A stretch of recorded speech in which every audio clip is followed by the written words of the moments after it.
Hello friends, दोस्तों आज हम एक ऐसी सच्ची कहानी के बारे में जानेंगे जो कि इतिहास के पन्नों में कहीं खो गई है। एक ऐसा युद्ध जो कि एक फल के लिए हुआ था। तो दोस्तों दुनिया के इतिहास में कई लड़ाइयाँ हुई हैं जिनके बारे में आपने पढ़ा और सुना भी होगा, जो कि ज्यादातर एक दूसरे पर कब्जा जमाने के लिए होती आई हैं। लेकिन एक ऐसा युद्ध जो कि महज एक तरबूज के लिए 1644 ईस्वी में लड़ा गया था, जिनमें हजारों सैनिकों ने जानें भी गंवाई थी। तो दोस्तों आइए जानते हैं कि आखिर एक अदने से फल के लिए इतनी बड़ी युद्ध क्यों हुई। दोस्तों इतिहास में इस युद्ध को मतीरे की रार के नाम से जाना जाता है। दोस्तों आज भी राजस्थान के कई इलाकों में तरबूज को मतीरा के नाम से ही जाना जाता है। तो चलिए अब हम इस युद्ध के पीछे की वजह को भी जान लेते हैं।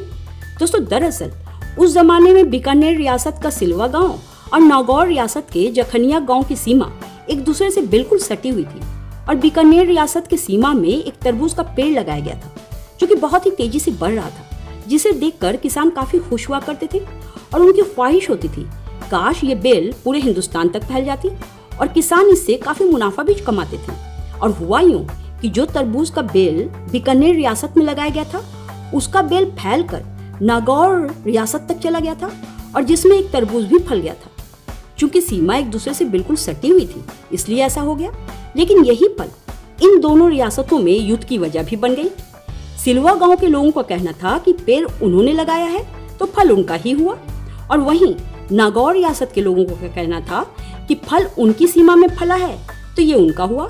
इसी बात को लेकर दोनों रियासतों के बीच ठन गई और बताया ये जाता है कि दोनों रियासत अपने अपने मुखिया के पास जाते हैं, पंचायत भी बैठाई जाती है, लेकिन कोई भी सॉल्यूशन नहीं निकलता है। आखिर में युद्ध होता है।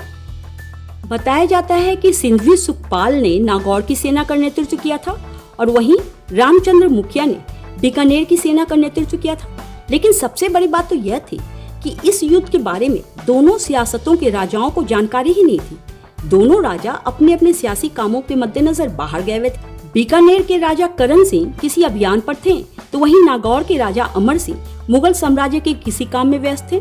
और जब तक उनके बीच युद्ध छिड़ चुकी थी, फिर जब दोनों तरफ के लोगों ने मुगल राजा से इनमें हस्तक्षेप करने की अपील की, तब तक काफी देर हो चुकी थी।